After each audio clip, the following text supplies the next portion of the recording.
हमारा धर्म क्या है, हमारे जीवन का लक्ष्य क्या है, इस पर चिंतन करें। जब हम क्रिया योग ध्यान की गहराई में आते हैं, सिर और रीढ़ के अंदर व्याप्त अनंत ज्ञान से मिलन करते हैं, तो पता चलता है कि हम ईश्वर की संतान हैं। न हम हिंदू हैं, न मुस्लिम हैं, न ईसाई, न सिख, न जूस। हमारा एक ही धर्म, सत्य और अहिंसा।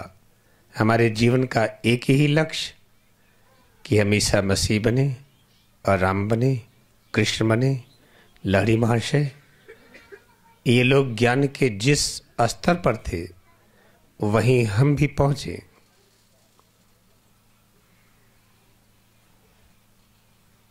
इस बात को अच्छी तरह से समझें कि अगर इस सच्चाई को स्वीकार नहीं करते कि हम सभी लोग ईश्वर की संतान हैं और हमारे अंदर वो सामर्थ्य, वो शक्ति है कि हम उस विधि का, उस साधना का अभ्यास करें जिसका अभ्यास करके ईसा मसीह ने दिखाया कि हम स्वेच्छा से परमात्मा के पास जा सकते हैं, आ सकते हैं। हमें कोई सूली पर नहीं चढ़ा सकता और सूली पर चढ़ने के बाद वो तीसरे दिन प्रकट हो गए।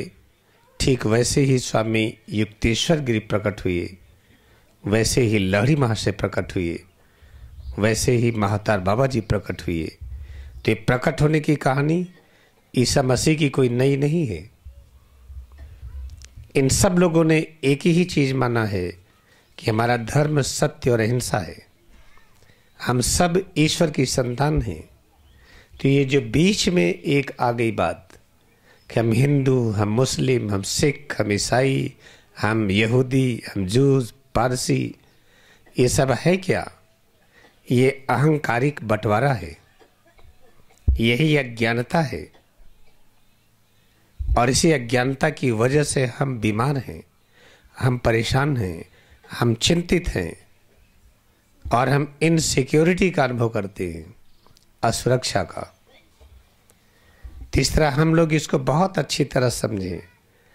अगर हम इस सच्चाई को स्वीकार नहीं करते हैं कि हम ईश्वर की संतान, हमारा धर्म सत्य और अहिंसा, तो हमें इस जन्म में हम उस स्थान पर कभी नहीं पहुंच पाएंगे जिस स्थान पर कबीर साहब थे, नानक देव जी थे, ईसा मसीह थे, भगवान राम और कृष्ण थे, योगीराज लहरी महाशय और महाअवतार बाबा थे।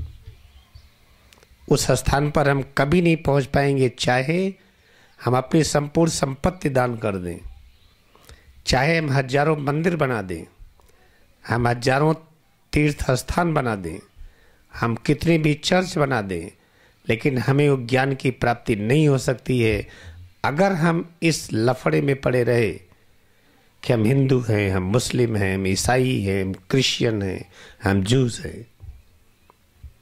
इस बात पर विचार करें। तो ये कैसे समझेंगे हम? अपने शरीर में सिर और रीढ़ के अंदर एक ज्ञान की धारा बह रही है। क्रिया योग ध्यान से जब हम इसमें मन को केंद्रित करेंगे तो ये चीज आपको स्पष्ट अनुभव होगा, और जब अनुभव होगा तो आप उसे कहने में बहुत खुश होंगे और जो लोग सुनेंगे वो भी खुश होंगे। इस तरह का वातावरण बनाइए और इस पृथ्वी को इतना सजा दीजिए कि स्वर्ग लगने लगे। तो हम लोग के जीवन का लक्ष्य कि हम इतनी ऊंचाई पर उठ जाएं, हम इतनी अच्छी साधना कर लें कि भगवान राम और कृष्ण, वशिष्ठ मुनि, विश्वामित्र, कबीरदास जी, नानक देव, ईसा मसीह, लहरी महाशय, इनको जो ज्ञान था वही हमें मिल जाए। और अगर ऐसा आपने सोचा है तो निश्चय होगा। इस पर विचार करेंगे और आज से ये संकल्प लें इस चीज को मानने के लिए हम हिंदू, मुस्लिम, सिख, ईसाई, जूस, पारसी नहीं है। हम ईश्वर की संतान हैं। ये सब धर्म नहीं है, ये संप्रदाय हैं, ये झगड़े के अलग अलग अड्डे हैं। हमारा धर्म तो केवल सत्य और अहिंसा है।